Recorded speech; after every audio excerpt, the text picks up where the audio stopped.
The cabinet installation tool is the product of 30 years of difficult cabinet installation projects. You know the saying that a pro makes anything look easy.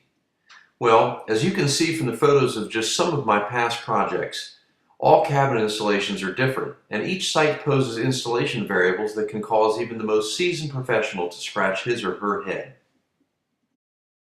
As you can see, installers have tried just about everything to make the installation process easy, and at the present, even the best of the best still have challenges. And too often, multiple hands have to be involved.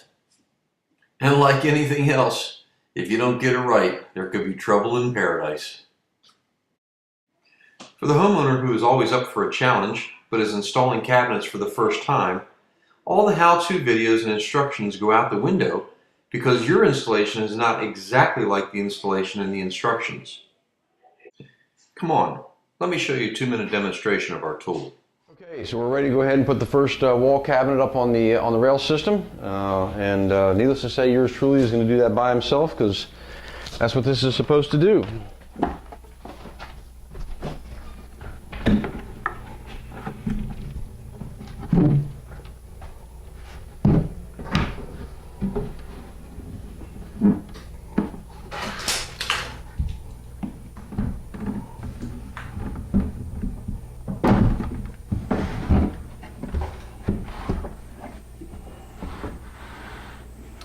There you go. Now you can slide that down. Needless to say, there's going to be some place in here for a filler strip or some kind of a termination strip between the cabinet and the wall.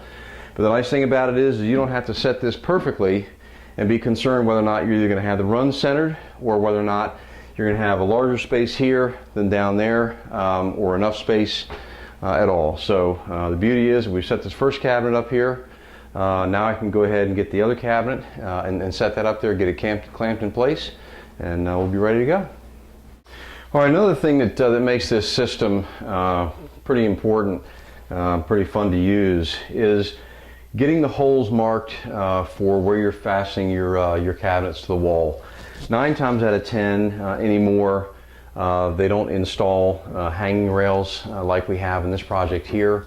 Where you can pretty much run a screw anywhere along you want. You have to find a stud and secure the cabinet to the wall through the studs.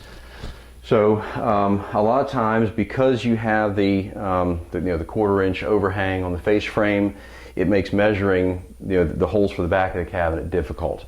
What we've done here is you simply run your tape measure to the inside of the cabinet, kind of eyeball it to the center of your bracket because these brackets are 1.5 inches wide, just like a stud is. And since you've located your bracket right over top of the stud, you know that this is where the center of your stud is. So I can come along here and take a look and see, okay, 6 1/4 inches from the inside of the box over is where I need to transfer my mark onto the back wall. And as long as I stay within that 3-inch mounting rail, I know that I'm going to have secure installation. Okay, so with the first cabinet on the rails, we're ready to set the far right cabinet. Again, I'm setting a 42-inch box on the wall by myself, not worrying about who's going to hold the cabinet while someone else sets the first fastener, and level, all while making sure it's on the mark. A quick adjustment to the shim that we tape to the wall, and a double check to make sure that the space is the width of the center of the cabinet, and we're ready to set that center cabinet. Okay, so with the wall cabinet set, we're able to use the same brace for setting the base cabinets. All we have to do is pull the brace off the wall, flip it 90 degrees, and in this setup here, as you can see, it provides a perfect platform, or maybe not so much a platform, but it provides a perfect adjustment for the base cabinets. And all we have to do now is just shim up so that this surface here lines up with this edge and then is rotated properly. And it's as simple as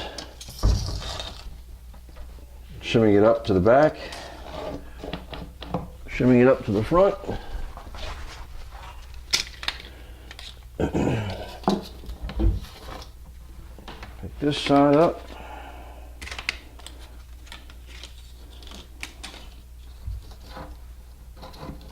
So now that we've got the right height, come along here, adjust that a little bit. We got the right height along there. Now all we have to do is bring the cabinet flush with that edge. Do that, shim the back, screw it in place, and you're done. Unfortunately, we lost our audio for this last segment in the field. But in short, you can now see that the installation is complete and all cabinets are set.